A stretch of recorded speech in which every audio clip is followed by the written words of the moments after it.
Olá, boa tarde, sejam bem-vindos a mais um podcast de Flash Score. Vamos falar de futebol internacional, concentrados esta semana na Premier League e também na Supercopa Espanhola.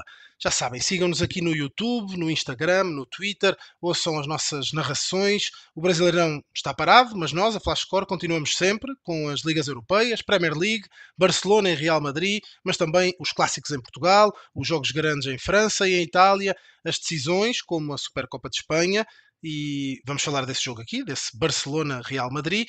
Hoje comigo estão o Eduardo Gerac e o Rei Monteiro, dois craques da bola, para falarmos de 4 jogos: Newcastle, Manchester City, Manchester United, Tottenham, Chelsea, Fulham e o tal Barcelona-Real Madrid.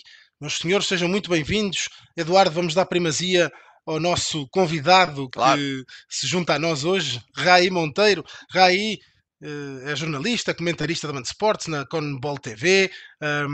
Raí, muito bem-vindo à Flash Score. Já é um repetente, já esteve connosco outras vezes, por isso seja muito bem-vindo. É sempre um prazer discutirmos e penso que também já da outra vez foi sobre futebol internacional. Foi sobre futebol internacional, penso eu. Seja muito bem-vindo. Obrigado pelo convite mais uma vez. Sempre uma honra estar aqui para falar de futebol com os amigos. Vamos lá, jogos bons aí para a gente bater um papo, né? Final de semana de futebol internacional vai ser bem agitado com essas partidas, principalmente a Supercopa Espanhola com El Clássico Real Madrid-Barcelona. Um jogão, Eduardo Gerac. Já lá vamos, mas vamos começar primeiro por terras de Sua Majestade, Eduardo. Começando por outro jogão em perspectiva: Newcastle, Manchester City.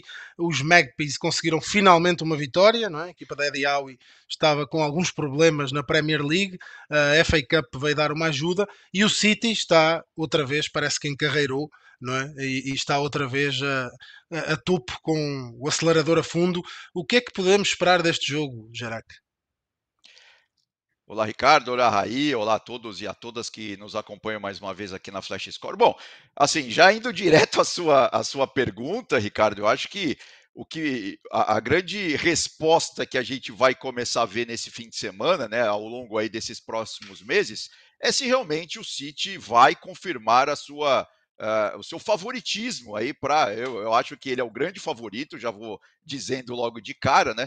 Então a gente precisa ver aí se ele realmente vai conseguir ratificar esse favoritismo, né? O City que especificamente contra o Newcastle tem um favoritismo gigante, inclusive os números mostram muito isso, né? O City já venceu 30 vezes o Newcastle, é o time que ele mais venceu na Premier League, é o maior da história, assim, se a gente pegar a história da Premier League. Então, sem dúvida, o City que obviamente não vai ter o Haaland ainda, que continua machucado, mas enfim, tem a volta do De Bruyne, né? E é isso que torna esse jogo muito mais interessante, né? Obviamente que ele já voltou, o De Bruyne, mas o próprio Guardiola falou isso nas entrevistas pré-jogo, né? Que o De Bruyne ainda precisa, obviamente, recuperar aquela forma física que ele teve em em outras temporadas, né? Essa temporada realmente ele ainda não jogou praticamente, mas enfim, temos até aí só para dar uma rememorada, Ricardo, tem a classificação da Premier League, né? Para mostrar aí que o City, obviamente, está aí brigando pelo título. O City, que é sempre bom lembrar, tem um jogo a menos, exatamente por causa daquela viagem lá para o Mundial de Clubes, né? Que o City venceu o Fluminense. Então o City tem um jogo a menos, mas claro que está super na briga aí, principalmente com o Liverpool, né? Apesar que o Aston Villa continua aí também fazendo uma excelente campanha nessa temporada 23-24. O Aston Villa será talvez até agora a grande revelação. O West Ham também a jogar muito bem. O Newcastle vinha bem, teve ali alguns tropeços. Rai, mesmo assim, a perspectiva é sempre de um jogo extraordinário, até porque há protagonistas muito fortes de cada lado, como o Gerac referiu. Por exemplo, Kevin De Bruyne está de volta, não temos Haaland, mas Julian Álvares, por exemplo, quem não tem Haaland, mas quem tem Julian Álvares como reserva, talvez não precise ficar assim tão preocupado, não é? O Álvares é o melhor jogador do City na temporada, né? O City que tem sofrido com muitas baixas ao longo desse ano. Então, se a gente olhar para o plantel de uma forma geral, você encontra em vários setores do campo ausências que foram importantes em determinados momentos para o time do Guardiola. Então, Stones ficou fora em alguns jogos, o Rúben Dias ficou fora em alguns outros. O meio-campo ainda passa por uma remontagem com essas duas baixas, uma baixa por lesão, que é a do De Bruyne, que está voltando, e a outra baixa de um jogador que foi embora, no caso o Gundogan, e esse reencaixe não é tão fácil assim. As saídas do Rodri, em alguns momentos, também foram importantes, fundamentais, para que o City tivesse tropeços. Teve uma sequência de Premier League, por exemplo, que o City teve 3 empates e uma derrota. E isso fez com que outros times conseguissem abrir uma margem, uma gordura, ou encostar um pouco mais nele, City. Caso do Arsenal, caso do Aston Villa, que hoje está à frente do City, mesmo com um jogo a mais. Caso principalmente do Liverpool, né, que conseguiu abrir uma distância hoje que é de 5 pontos. O City descontando esse jogo a menos, essa diferença, a tendência pelo menos, é que fique em 2. E o Liverpool tem um problema muito grande ao longo desse mês de janeiro, que é a ausência do Mohamed Salah por conta da disputa da Copa Africana de Nações. Então, o momento do City, né, depois de um período conturbado, é muito melhor. São 5 vitórias consecutivas na temporada, somando todas as competições. Um time que recuperou desempenho, recuperou alguns jogadores importantes e chega para esse confronto do final de semana contra o Newcastle em uma condição de favorito. Não só por ser o City, não só por ser um time melhor, com melhores jogadores, vivendo um melhor momento, mas também pelo que o Newcastle não tem jogado nas últimas semanas, né? O Newcastle fez uma temporada muito boa na temporada passada, foi um time que conseguiu uma vaga à Champions League, mas neste ano não conseguiu encontrar ainda esse mesmo rendimento, esse mesmo desempenho. Na Champions foi 4º colocado na sua chave, não conseguiu vaga para nenhuma competição europeia, e na Premier League ficou muito para trás, né? Com derrotas emblemáticas nesse meio de caminho, não só do ponto de vista do jogo perdido, mas do desempenho do time. Vou citar 2 jogos aqui. Uma derrota para o Everton, que aconteceu no meio de dezembro, 1-0. O Newcastle jogou muito mal naquela ocasião. E uma derrota mais recente, no finalzinho do ano, para o Nottingham Forest jogando em casa, 3-1. O Newcastle saiu na frente e permitiu a virada a um time que briga para não cair. Então o Newcastle não conseguiu ainda recuperar o desempenho da temporada passada. Também teve muitas baixas, muitos desfalques, já recuperou boa parte desses atletas, mas o bom futebol jogado pelo time do Ed Howe ainda está em falta. Foi na estreia de Nuno Espírito Santo, o técnico português, à frente do Nottingham, Nuno Espírito Santo, que depois... Segundo jogo do... E segundo, exato. Mas ele já tinha vencido também no primeiro, né? Nuno Espírito Santo está a conseguir. Podemos um dia destes fazer aqui também um episódio especial sobre técnicos que regressam. Parece que há treinadores que são feitos à medida para certos clubes ou de uma certa camada, e Nuno Espírito Santo parece que é talhado para esses times. Ó Gerac, este City, também para encerrarmos aqui esta parte do City, este City parece que tem ultimamente a sair de casa, porque são apenas 3 vitórias em 7 jogos fora de casa, se não me está a falhar a memória, né? Algo um pouco invulgar em equipas de Guardiola. Não, sem dúvida alguma, né? Mas eu continuo achando mesmo, jogando fora de casa, é grande favorito nessa partida contra o Newcastle, né? O City que tem, assim, se a gente for pegar as estatísticas da Premier League, né? Tanto o Foden quanto o Julian Álvares, né? Que você citou, Ricardo, estão com 6 assistências, ou seja, eles municiam demais o ataque, principalmente o Haaland, claro, né?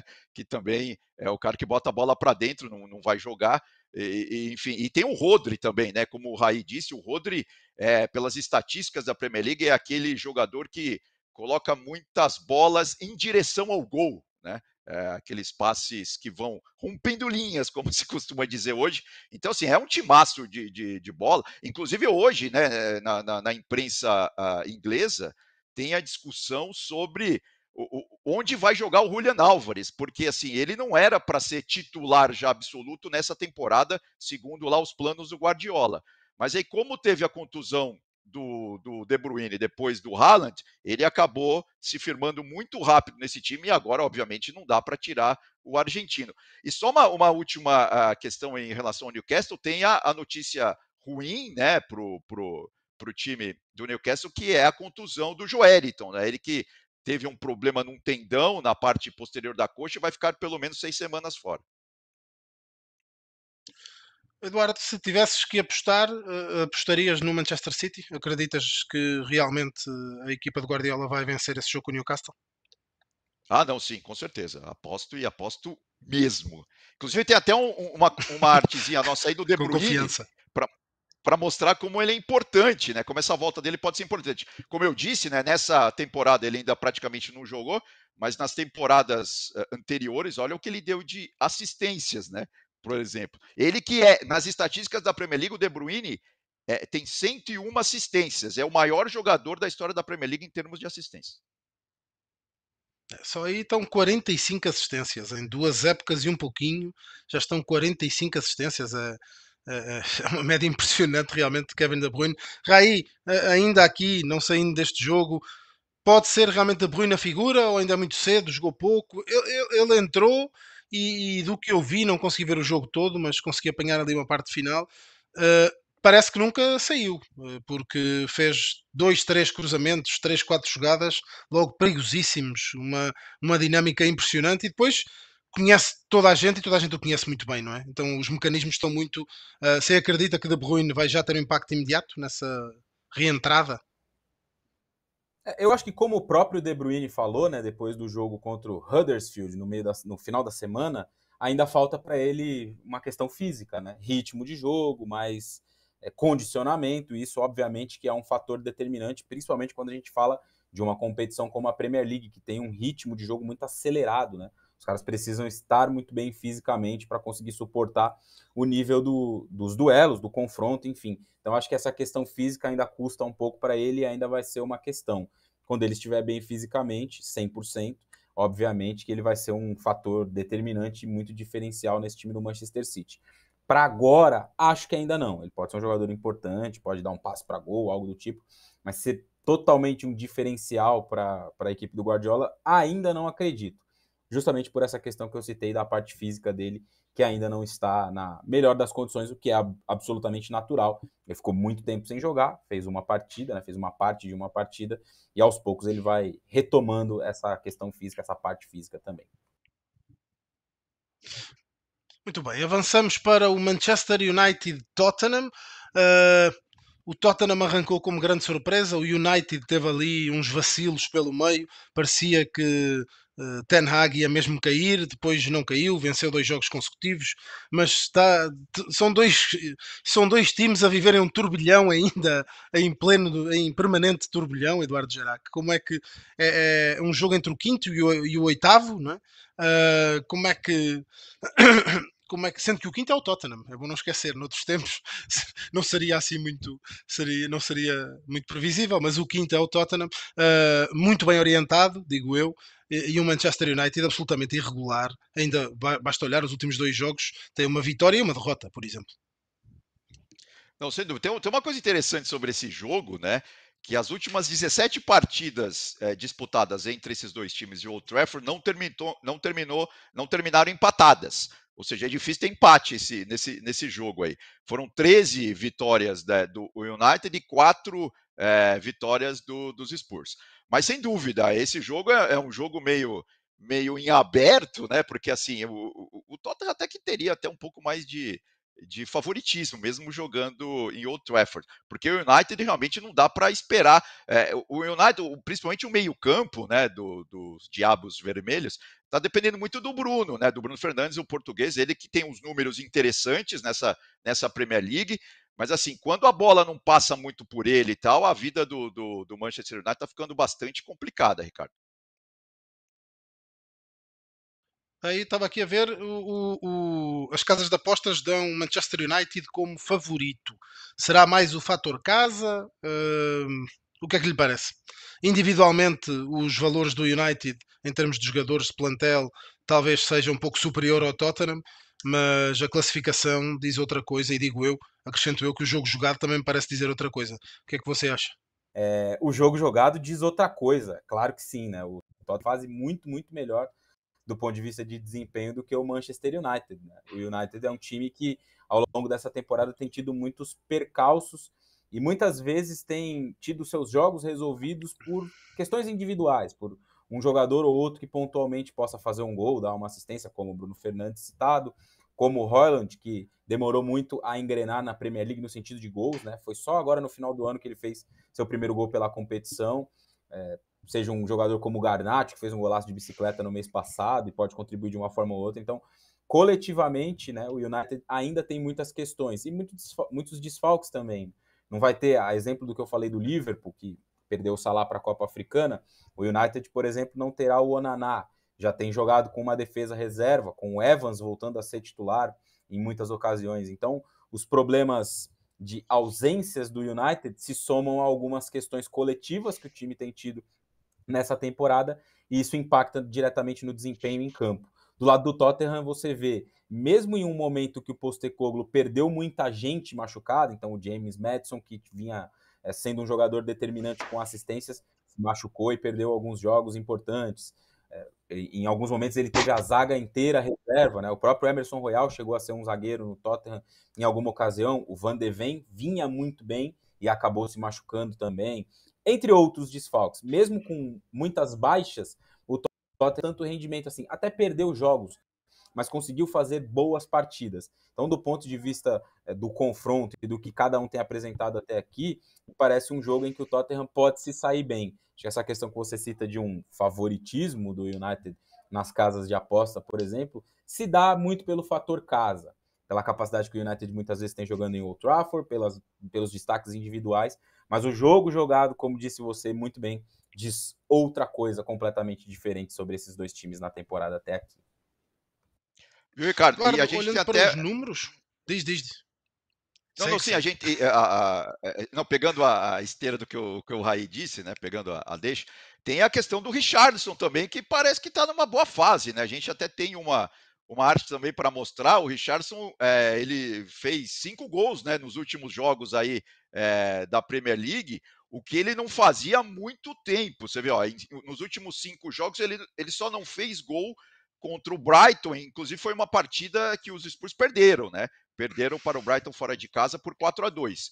Ou seja, o Richarlison tem colocado a bola para dentro, são 5 gols aí em 5 jogos, né? Uma média boa, uma média que ele não tinha muito tempo mesmo. Então isso pode ser uma coisa na manga aí, né, para os Spurs. O Tottenham que também pode já contar com o Werner, né, o alemão que está voltando para a Premier League. Ele foi contratado nessa semana, mas já está tudo em ordem, a documentação, pode ser que ele volte. E tem o Dragusin também, né, um zagueiro romeno que foi contratado, um jovem zagueiro de 21 anos, ele que foi forjado nas categorias de base da Juventus e estava jogando no Genoa, né, e agora está chegando aí na Premier League. Pode ser que já sejam escalados, a imprensa britânica especulando muito aí essas possibilidades desses dois jogadores já estrearem também pelo Tottenham.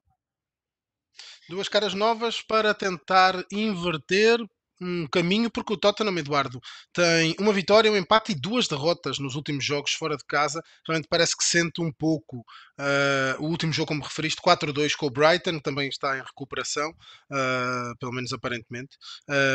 De resultados, porque de exibição, aquela equipa da De Zerbi continua a ser extraordinária, não é? Uma delícia para os olhos de quem gosta de futebol. Mas dizia eu, Eduardo, Eduardo e Raí, podemos nos interromper e podemos nos interpelar, mas realmente o Tottenham fora joga.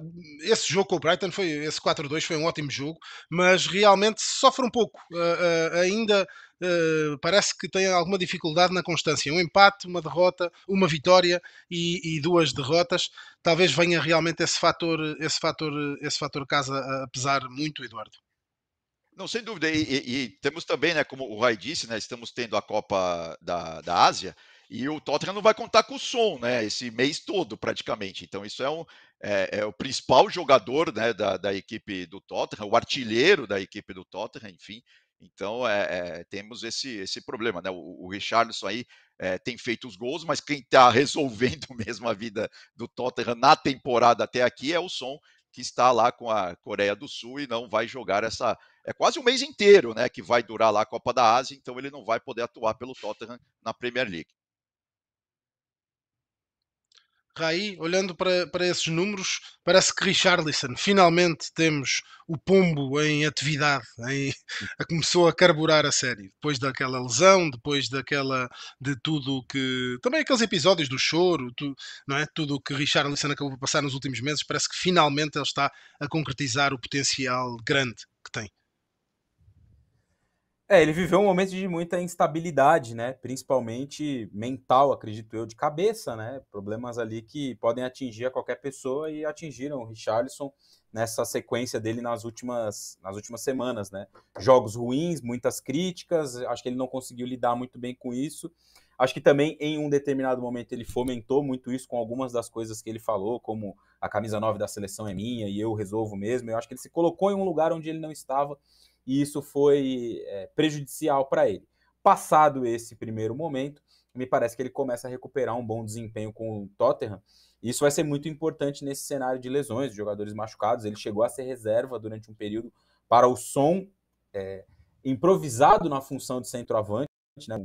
Na primeira vez em que o Postecoglou fez isso, o Tottenham, inclusive, venceu um jogo por 4-1 com 3 gols do Son, jogando como 9, uma função que nunca foi nem é a dele. Pelo lado, como um ponta, ele vai melhor, mas mostrou esse repertório, esse recurso, quando foi chamado a jogar nessa posição. Passado toda essa questão, esse momento, o Richarlison vai recuperando um pouco do rendimento, vai marcando gols importantes e vai ser uma peça também útil para o restante da temporada do Tottenham. Eu não acho que ele seja um jogador acima da média, não acho que ele será um diferencial para o time, mas pode ser um jogador útil se recuperado, se com confiança, se bem fisicamente, pode ser um cara para agregar e ajudar em momentos específicos da temporada, marcando seus golzinhos também.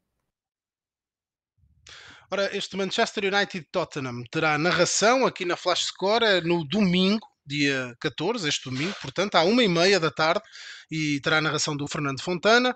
No sábado, outro jogo, Chelsea-Fulham, 9h30 da manhã, e o nosso Eduardo Gerac será o responsável pela narração desse jogo. Eduardo, por certo, já começaste a preparação desse jogo.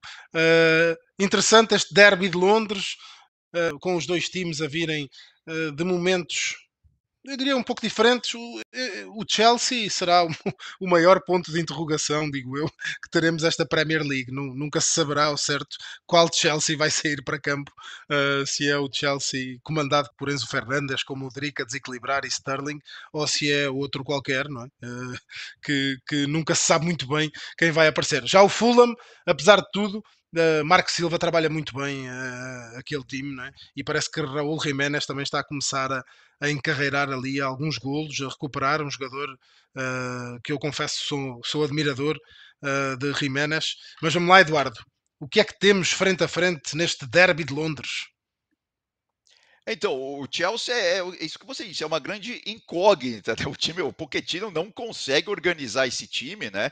Tá realmente com muitos problemas. É verdade também, vamos ser justos, que o Chelsea sofreu demais com contusões já nessa temporada, né? Principalmente ali no ataque. E aí ficou tudo ali nas costas do Palmer, né? Que foi contratado no inverno, né? Nosso inverno aqui, verão deles no início da temporada da Premier League, foi contratado do City, é um jovem, né? Tem só 21 anos, com aquela grande esperança, muita expectativa em cima do garoto. Ele já fez 8 gols nessa temporada, é um dos principais, não, é o principal artilheiro da equipe do Chelsea, mas ficou tudo sobre ele, então o time realmente não consegue evoluir, não consegue progredir. A gente vê, por exemplo, aí, né, na arte, ele tem 0,55 gols por jogo, mas ele fez 8 gols no total. Os outros jogadores são os que estão machucados, que também seriam importantes. Como eles jogaram menos e fizeram gols, então aí na conta de gols por jogo acaba aparecendo na frente. Mas esse é o grande problema do Chelsea, que não consegue marcar gols. O Pochettino realmente está tendo muitos problemas ali, principalmente no ataque, Ricardo. Aí, construir um time novo nunca é fácil, né?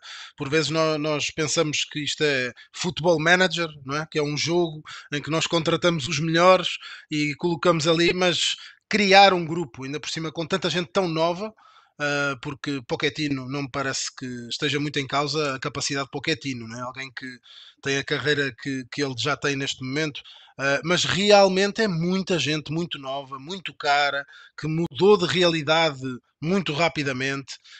Hum, difícil, difícil, né? A vida de Pochettino não é muito fácil. E a do adepto do Chelsea, por arrasto, também não está muito fácil. Não é uma missão nem um pouco fácil, né? Um processo de reconstrução, de reformulação muito grande, pela qual o Chelsea tem passado nessas últimas temporadas, né? Muitas mudanças de jogadores, muitos jogadores chegando e muitos jogadores jovens também, né? O que atrapalha muitas vezes um pouco esse processo de adaptação a um cenário novo, a um clube grande, a uma liga que tem as suas peculiaridades. Então, todo o combo do Chelsea não sugere que um trabalho muito bom ou que um trabalho vá se desenvolver com um tempo muito pequeno. O Chelsea é um time, hoje tem sido, um time capaz de fazer partidas ou partes de partidas, como o primeiro tempo contra o Luton, muito bom, e partes muito ruins, como a reta final deste mesmo jogo contra o Luton, onde ele abre 3-0 e quase toma um empate na reta final do jogo. Sofreu 2 gols ali nos últimos minutos e ficou uma situação complicada. Ou um jogo como o contra o Middlesbrough, nessa semana, em que o Chelsea vai enfrentar um time da segunda divisão, da Championship, e perde o jogo, né, numa semifinal de Copa. Ou um jogo contra o City, que o Chelsea faz uma excelente partida, consegue neutralizar vários pontos positivos do City, sai atrás, vira o jogo, fica à frente do placar e cede o empate na reta final. Então é um Chelsea com muitas caras, com muita oscilação, com versões muito diferentes, muito por conta desse contexto, de muitos jogadores chegando, de muitos jogadores jovens e da dificuldade de adaptação a esse cenário. O trabalho do Pochettino não é bom? E parece claro que não é até aqui, mas quem conseguiria fazer um trabalho muito melhor ou muito diferente dentro desse papel, com essas características e com esses problemas? Não sei, não é uma equação muito fácil, não é um Chelsea para agora, é um Chelsea para um projeto de longo prazo, para daqui 2 ou 3 temporadas a gente conseguir ver de novo um time que possa competir por títulos.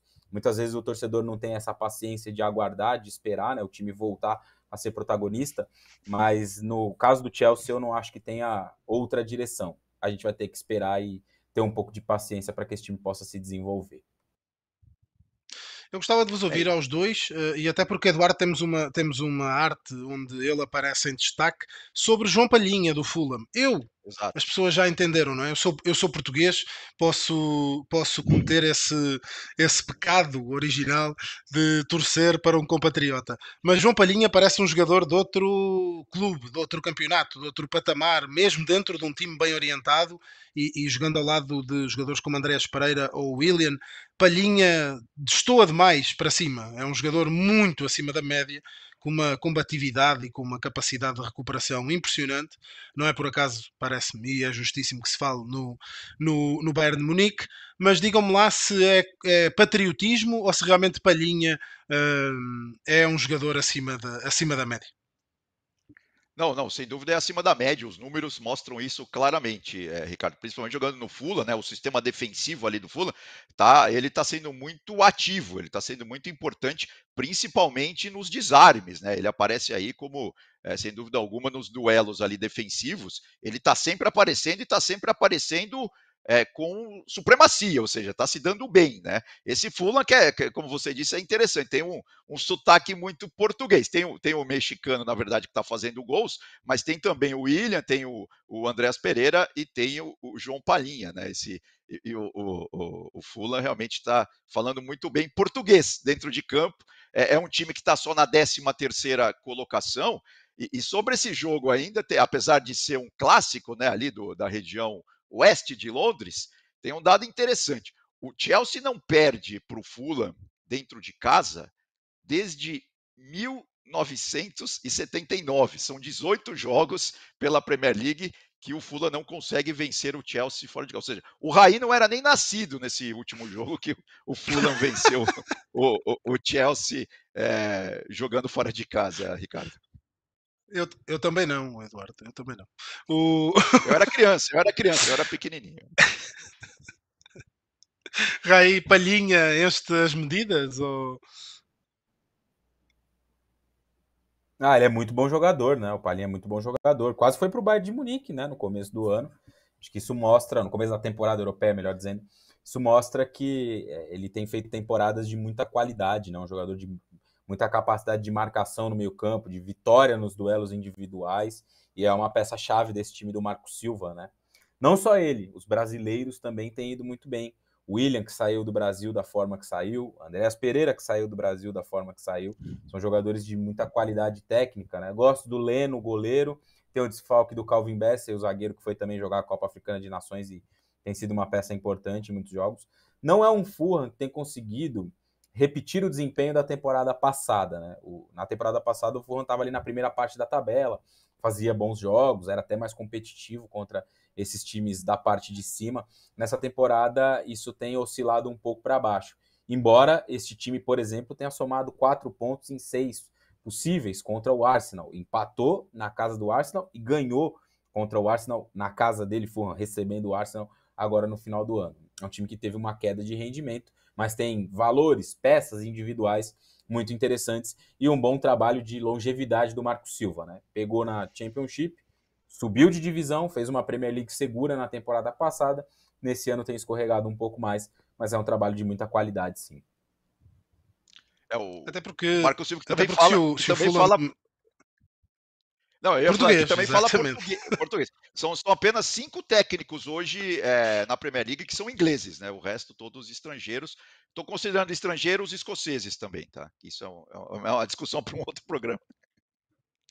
Exato.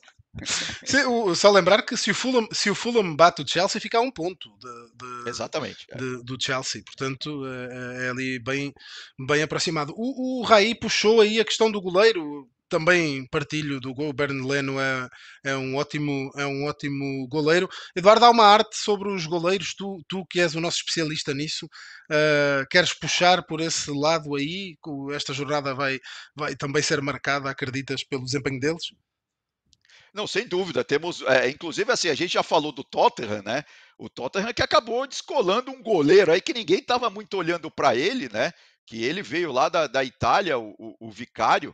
Ele jogava a Série A, jogava num time pequeno, o Empoli, né? Aí foi contratado aí pelo Tottenham, que não tem mais o Lohri, tem o Lohri, mas o Lohri já está meio que em fim de carreira. Então, sem dúvida alguma, os goleiros são figuras importantes, né, do futebol. Eu adoro a posição de goleiro. Nunca fui goleiro só no handball, mas adoro demais a posição de goleiro. E na Inglaterra tem muito isso, né, as estatísticas, os números, enfim, como que os goleiros se comportam embaixo dos 3 postes, né? E sem dúvida, tanto no Tottenham temos um goleiro muito bom, e o Manchester United, que também já falamos, né, incrível que pareça, tem a 4ª melhor defesa da Premier League. Então, assim, no clássico também podemos esperar as defesas ali trabalhando bastante. E no caso do Fulham, eu concordo, o goleiro é muito bom, né? As estatísticas ali ele não aparece, mas o sistema defensivo do Fulham tem tudo aí também para fazer frente aí nessa partida aí contra o Chelsea. Lembrando que a gente falou também do Willian, desses jogadores. O Willian é o vice-artilheiro já do Fulham nessa Premier League com 4 gols. O Jimenez, o mexicano, é o artilheiro com 5. E o Andréas Pereira é o líder das assistências, com 4 assistências já nessa Premier League. É o português e o castelhano a dominarem uma equipa da Premier League. O futebol global no seu esplendor máximo. Por futebol global, passamos para talvez o jogo mais global que vamos ter este fim de semana. Real Madrid-Barcelona, jogado fora, não é? No Al-Hawaii Park. Não dá muito para apostar assim de olhos com uma grande certeza num Real Madrid-Barcelona, não é? De quem é favorito. Mas eu, apesar de estar aqui mais na condição de moderador, vou lançar a provocação aos dois de que este Real Madrid parece mais consistente do que o Barcelona de Xavi. O que é que vos parece? Apesar de tudo. Não, eu concordo. Eu acho que o Real está um pouco mais pronto, né, que esse time do Barcelona. O Barcelona tem, obviamente, jogadores muito bons, né? A gente está vendo aí as semifinais, o Barcelona sofreu bastante, né? Quer dizer, bastante não, mas sofreu para passar pelo Osasuna, né? Os 2 gols. O segundo gol foi só no último minuto, né? O Osasuna estava todo no campo de ataque, tentando empatar o jogo, tomou um contragolpe de manual, né? Em 4 toques o Barcelona estava na cara do gol. E o primeiro gol do Barcelona, que colocou a equipe catalã na frente, foi do Lewandowski, né? Ali foi coisa de 15, 17 minutos do segundo tempo. E do outro lado, né, o Real Madrid teve uma partida épica contra o Atlético de Madrid, né, a equipe do Simeone, que teve 2 viradas, um jogo muito eletrizante, né, muito movimentado, as 2 equipes procurando demais o gol, e agora temos essa final aí no domingo. Lembrando, Ricardo, que só faz 4 anos, né, que a Supercopa da Espanha é disputada nesses moldes, né, porque agora a gente tem 4 times, né? Tem o campeão e o vice de La Liga e o campeão e o vice da Copa do Rei. tem as semifinais e tem a final, porque até antes, né, até 5 anos atrás, era só o campeão contra o campeão. E mesmo assim o Barcelona ainda está um pouco na frente do Real, são 16 títulos do Barcelona, o Barcelona que é o atual campeão, ganhou do Real Madrid o ano passado por 3-1 na final, e o Real tem 14 títulos de Supercopa da Espanha. O Barcelona que chega aqui numa vitória contra o Osasuna, como dizia o Eduardo, não pareceu um jogo brilhante, né? Anda ali num dilema com João Félix, é craque, joga muito, mas a atitude parece que não agrada muito, é polémica para trás e para a frente. Lewandowski tinha desaparecido, agora voltou a aparecer, voltou a marcar, e entretanto, La Masia continua a alimentar aquilo tudo, não é? Com Pedri, agora é Lamine Yamal, com uma quantidade impressionante. E lá pelo meio também Rafinha faz uma época, a meu ver, até interessante. Não é? Tem marcado alguns golos importantes. Raí, apostas em quem? O que é que te parece? Quem é o favorito para este Real Madrid-Barcelona? Acho que o Real Madrid tem mais time, mais conjunto nesse momento, até melhores individualidades que o Barcelona também, né? Tá numa condição de favorito, mas é um clássico que tudo pode acontecer. Eles se enfrentaram na decisão da Supercopa no ano passado e o Barcelona venceu com facilidade. Eles se enfrentaram nesse ano no Campeonato Espanhol, o Real Madrid virou com 2 gols do Bellingham na reta final e conseguiu os 3 pontos. Então é um jogo sempre imprevisível, né? Por se tratar de 2 times que são muito grandes e que têm uma rivalidade muito forte envolvida. Você falou do Rafinha, ele não joga a final, tá fora, tem uma lesão que ele até saiu machucado, né, nesse jogo da semifinal contra o Sassuolo, e isso faz com que ele não tenha condição de jogo. O Barcelona tem tido muitas dificuldades nessa temporada com o Xavi. É um time que passa muito longe de ter a consistência defensiva que teve em La Liga passada, em que o Barcelona foi campeão. Nessa altura do Campeonato Espanhol, o Barcelona já sofreu mais gols do que em toda a liga do campeonato, toda a liga da temporada passada, né? Acho que esse é um dado relevante sobre o sistema defensivo que tem sofrido muito mais. Hoje, por exemplo, tem a ausência do Ter Stegen, que é o goleiro titular, e o reserva, o Penha, não é um jogador nem próximo ao Ter Stegen. O nível dos zagueiros também não tem sido dos melhores, a adaptação do Gundogan ainda tem custado um pouco a esse time. As opções ofensivas também são questões importantes para que o Xavi possa resolver. Teve a chegada do Vitor Roque, mas está chegando ainda, precisa se adaptar, vai ter mais espaço mais adiante. O João Félix é um bom jogador, mas que tem essa questão extracampo que você citou. Isso tem sido um problema na carreira dele, né? Parece que não consegue desenvolver todo o seu potencial também por conta disso. Ferran Torres era um jogador que se esperava um pouco mais quando surgiu, não cumpriu essa promessa, nem no City, tão menos no Barcelona. Lewandowski faz uma temporada abaixo daquela que fez no ciclo passado, também pela lesão que teve e por ter ficado mais velho, né, um jogador mais velho, o rendimento naturalmente vai cair um pouco. Então o Barcelona tem muitas questões, enquanto o Real Madrid parece lidar e resolver um pouco melhor os seus problemas, que não são poucos também, né? O Real Madrid, por exemplo, perdeu o Courtois e contratou o Kepa, que para mim é um goleiro bem pior do que o Courtois, né? Um goleiro que não está nem próximo de habitar ali o mesmo nível do que o Courtois. Falhou em 2 gols na partida contra o Atlético de Madrid. O Real Madrid perdeu 2 dos seus 4 zagueiros lesionados com lesões graves, não voltam mais nessa temporada.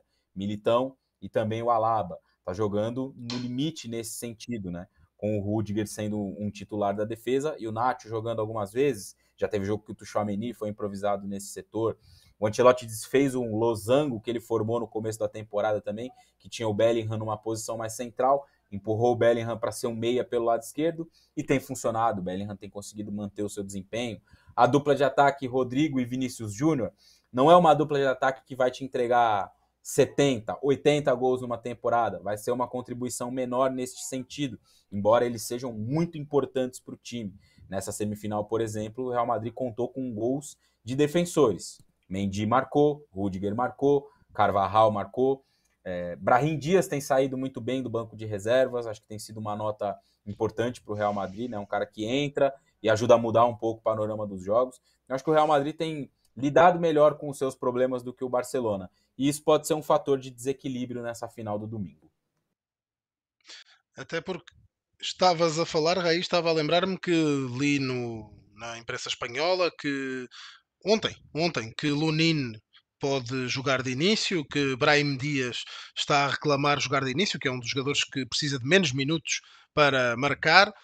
o rapidíssimo Brahim Dias ganhou aquela corrida de 30 metros contra o Black, É verdade. ganhou de goleada, que ele arrancou bem para trás, Nossa, foi estava muito bem discrepante atrás. mesmo.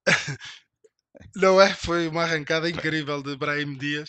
O Black, mesmo com aquelas pernas gigantes, não teve a mínima hipótese. Estava a olhar aqui no aplicativo da Flash Score para o percurso em casa do Real Madrid. É realmente impressionante. Os últimos 5 jogos, mesmo sendo após prorrogação, tem 5 vitórias.